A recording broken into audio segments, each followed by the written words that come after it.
berjumpa kembali dalam acara YouTube Kasih Yapen Selatan dalam acara Tabura Injil yang akan berlangsung saat ini. Karena itu, para pemirsa yang berada di mana saja, tenangkan hati dan pikiran, arahkan seluruh hidup kita hendak membaca dan merenungkan firman Tuhan dari Injil Yohanes 21 ayat 1 sampai ayat 14. Sekali lagi, pembacaan dan perenungan firman Tuhan bagi kita Injil Yohanes 21 ayat 1 sampai 14. Karena itu mendasari perenungan kita, mari kita satu dalam doa, kita berdoa. Bukan karena kuat gagah mampunya kami untuk terus ada dalam acara Tabura Injil Klasik Yapen Selatan. Kami percaya semua karena kekuatan dan kemurahan Tuhan bagi kami. Kami percaya bahwa Tuhan turut bekerja dalam proses pekabaran Injil yang dilaksanakan oleh Klasik Yapen Selatan di dalam YouTube, sehingga semua orang dapat menyaksikan proses pekabaran Injil ini. Bapa kami di surga, Bapa, dalam nama Yesus, saat ini kami hendak membaca dan merenungkan firman Tuhan. Kami memohon Roh Kudus bantu kami dan tolong kami. Kami minta ampun atas segala pelanggaran dosa kami. Ini kami Bapa, kami siap menikmati kebenaran firman Tuhan. Haleluya, amin. Injil Yohanes pasal 21 ayat 1 sampai 14 merupakan bagian pembacaan dan perenungan bagi kita di saat ini. Dengan perikop Yesus menampakkan diri kepada murid-muridnya di pantai Danau Tiberias. Ayat 20, pasal 21 ayat 1 sampai 14. Kemudian Yesus menampakkan diri lagi kepada murid-muridnya di pantai Danau Tiberias, dan ia menampakkan diri sebagai berikut. Di pantai itu berkumpullah Simon Petrus, Thomas yang disebut Didimus, Nathaniel dan dari Kana yang di Galilea, anak-anak Zebedeus dan 2 orang muridnya yang lain. Kata Simon Petrus kepada mereka, "Aku pergi menangkap ikan." Kata mereka kepadanya, "Kami pergi juga dengan engkau." Mereka berangkat lalu naik ke perahu, tetapi malam itu mereka tidak menangkap apa-apa. Ketika hari mulai siang, Yesus berdiri di pantai, akan tetapi murid-murid itu tidak tahu bahwa itu adalah Yesus. Kata Yesus kepada mereka, "Hai anak-anak, adakah kamu mempunyai lauk pauk?" Jawab mereka, "Tidak ada." Maka kata Yesus kepada mereka, "Tebarkanlah jalamu di sebelah kanan perahu, maka akan kamu peroleh." Lalu mereka menebarkannya dan mereka tidak dapat menariknya lagi karena banyaknya ikan. Maka murid yang dikasihi Yesus itu berkata kepada Petrus, "Itu Tuhan." Ketika Petrus mendengar bahwa itu adalah Tuhan, maka ia menggenakan pakaiannya, sebab ia tidak berpakaian, lalu terjun ke dalam danau. Murid-murid yang lain datang dengan perahu karena mereka tidak jauh dari darat. Hanya kira-kira 200 hasta saja, dan mereka menghela jala yang penuh ikan itu. Ketika mereka tiba di darat, mereka melihat api arang dan di atas ikan dan roti. Kata Yesus kepada mereka, "Bawalah beberapa ikan yang baru kamu tangkap itu." Simon Petrus naik ke perahu lalu menghela jala itu ke darat. Penuh ikan-ikan besar, 153 ekor banyaknya. Dan sungguh pun sebanyak itu, jala itu tidak koyak. Kata Yesus kepada mereka, "Marilah dan sarapanlah." Tidak ada di antara murid-murid itu yang hendak bertanya kepadanya, "Siapakah engkau?" Sebab mereka tahu bahwa ia adalah Tuhan. Yesus maju ke depan, mengambil roti dan memberikannya kepada mereka. Demikian juga ikan itu. Itulah ketiga kalinya Yesus menampakkan diri kepada murid-muridnya sesudah ia bangkit dari antara orang mati. Demikian pembacaan Alkitab.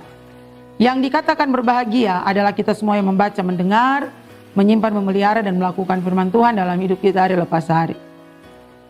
Pemirsa YouTube Klasik Tabura Injil yang diberkati oleh Tuhan Yesus Kristus, firman Tuhan bagi kita dengan tema perenungan, kebangkitannya membuktikan ia menang atas maut. Kebangkitannya membuktikan ia menang atas maut. Bapak Ibu Saudara yang diberkati oleh Tuhan Yesus Kristus, dalam sejarah perjalanan keberadaan kehidupan pribadi keluarga, tentu kita kadang-kala diperhadapkan dengan hal-hal yang luar biasa, hal-hal yang mustahil, hal-hal yang betul-betul tidak mudah untuk dapat dijangkau. Seperti halnya dengan para murid ketika peristiwa Paskah, kebangkitan Yesus sudah mereka ketahui, sudah mereka dengar, dan bahkan sudah mereka lihat buktinya bahwa Yesus tidak berada dalam kubur. Tetapi dalam realita hidup, putus asa, hilang harapan menjadi bagian hidup mereka. Ketika para murid merasakan kehilangan, merasakan kesedihan, kesusahan karena kehilangan figur pemimpin mereka. Lalu apa yang terjadi? Roh putus asa itu membawa mereka untuk tiba pada titik rendah hidup mereka adalah kembali dalam seluruh kebiasaan mereka, dalam pekerjaan awal mereka. Menjadi apa? Menjadi nelayan. Kita ingat pemanggilan Yesus terhadap para murid ini. Mereka semuanya rata-rata adalah sebagai nelayan, penjala ikan. Yesus panggil mereka untuk turut serta dalam seluruh pekerjaan Tuhan sepanjang 3,5 tahun. Dan ketika Yesus sengsara, menderita, disalibkan, mati, dikuburkan, kesusahan itu menjadi bagian hidup. Padahal mereka sudah dengar berita, Yesus bangkit. Tetapi mereka tidak fokus terhadap berita tentang Yesus bangkit. Inilah realita keberadaan kehidupan anak-anak manusia. Ketika diperhadapkan dengan kesulitan, ketika diperhadapkan dengan persoalan hidup, akan kembali pada titik rendah. Kemana yang membuat hati gembira? Kemana untuk mencari jalan keluar ketika diperhadapkan dengan persoalan? Ini persoalan yang dihadapi oleh para murid, ini persoalan yang sangat mendalam. Karena kehilangan seorang pemimpin. Kehilangan seorang pemimpin membuat mereka tidak mampu untuk berbuat apa-apa karena ketidakberdayaan mereka. Ketidaktahuan mereka terhadap segala hal.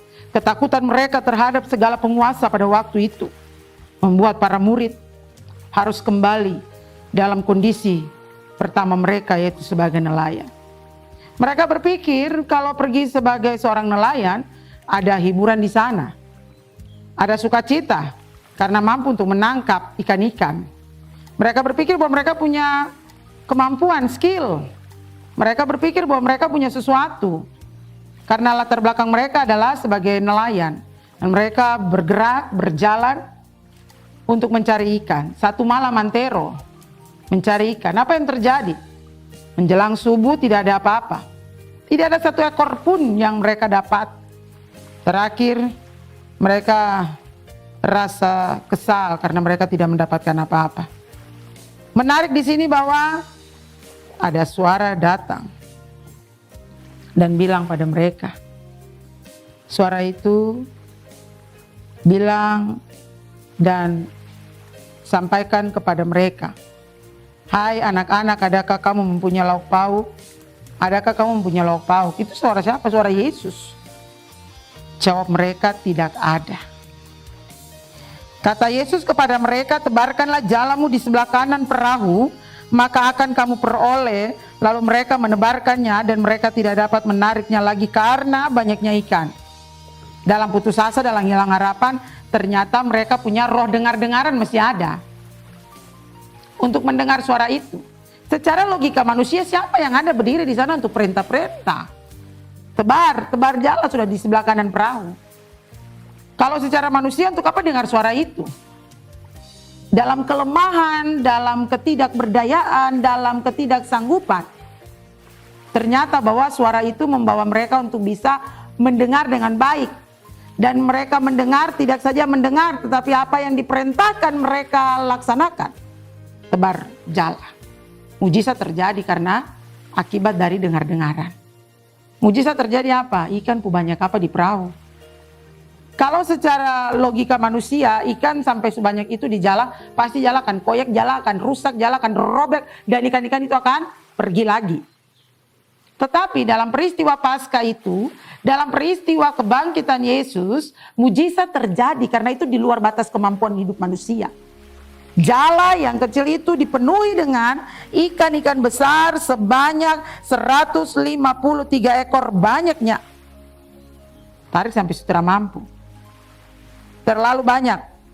Dan mereka berjuang untuk bisa menjangkau siapa suara itu.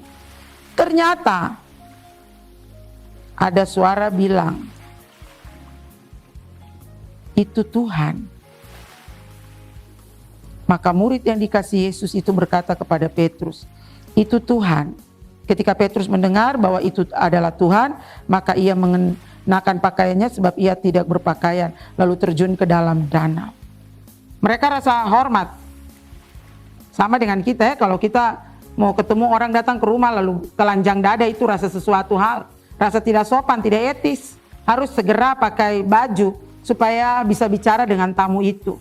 Demikian dengan Petrus, ketika dia melihat bahwa Yesus itu Tuhan, maka dengan demikian bagaimana dia harus siap. Dia cepat pakai baju turun untuk menjangkau suara itu dan melihat siapa yang bicara. Lalu diskusi itu terjadi, percakapan itu terjadi, mari datang. Sudah ada di pinggir pantai itu, sudah ada roti, sudah ada arang, tinggal ikan. Kamu ikan kemari, kita makan. Pemirsa yang diberkati oleh Tuhan Yesus Kristus, siapa di antara para murid yang bisa bicara? Tidak ada. Mulut semua terkunci, tertutup rapat, tidak dapat berkata-kata apapun. Inilah yang membuat sampai para murid tinggal ikut saja alur cerita itu.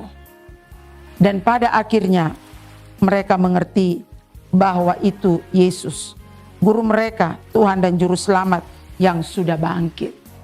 Memberikan tanda, memberikan mujizat bagi mereka dikala putus asa, hilang harapan, dikala bimbang dan ragu. Kebangkitan Yesus membuktikan ia menang atas maut, dan mujizat itu tetap menjadi bagian hidup anak-anak Tuhan yang mau dengar-dengaran. Karena itu firman Tuhan memberitahukan kepada kita di era modern, di era saat ini kita hidup di tengah pandemi virus corona. Peristiwa Paskah 2021 mengantarkan anak-anak Tuhan untuk lebih setia, lebih taat, lebih rajin menyelesaikan tanggung jawab yang Tuhan taruh di pundak masing-masing. Kita masing-masing punya tanggung jawab apa? Sebagai anak-anak menghormati orang tua. Sebagai orang tua mengasihi anak-anak, bertanggung jawab pada anak-anak. Sebagai orang-orang dewasa dalam gereja harus setia melakukan perintah, ketetapan dan peraturan Tuhan. Jangan mudah putus asa, hilang harapan. Jangan mudah untuk capek lelah dalam seluruh situasi dan keadaan hidup kita. Tetapi kita akan melihat peristiwa Paskah, kehidupan, sukacita, damai dan sejahtera mengantarkan anak-anak Tuhan untuk lebih peka dengar suara Tuhan. Untuk lebih peka mendengar apa mau Tuhan dalam keberadaan kehidupan kita supaya bisa lihat mujizat. Kalau tidak mau dengar Tuhan, kalau tetap mengeraskan hati, kalau tidak mau tunduk pada Tuhan, maka terakhir kita akan menjadi anak-anak Tuhan yang tidak pernah menikmati mujizat Tuhan. Mujizat Tuhan bagi para murid karena ketaatan, karena dengar-dengaran mereka untuk mau menebarkan jala. Demikian dengan keberadaan kehidupan kita. Kebangkitan Yesus membawa kita untuk memahami dan mengerti bahwa dia menang atas maut. Maut saja dikalahkan, apalagi dengan segala situasi dan keadaan. Situasi hidup kita ini ada tetap dibawa ke mahakuasaan Allah di dalam Yesus dan Roh Kudus. Maka setiap anak-anak Tuhan fokus pada apa? Peristiwa kebangkitan Yesus. Yesus sudah mati, bangkit, mengalahkan dosa dan maut. Karena itu kita juga hidup di dalam anugerah Tuhan. Anugerah itu kita pegang teguh, laksanakan dalam seluruh aktivitas kehidupan kita. Dengar suara Tuhan, patuh perintahnya, supaya mujizat Tuhan menjadi bagian hidup kita hari lepas hari. Tuhan berkati, amin. Mari kita berdoa. Bapa, di dalam nama Yesus, segala puji syukur hormat dan terima kasih kami kepadamu atas anugerah sayang cinta berkat perlindungan pertolongan Tuhan.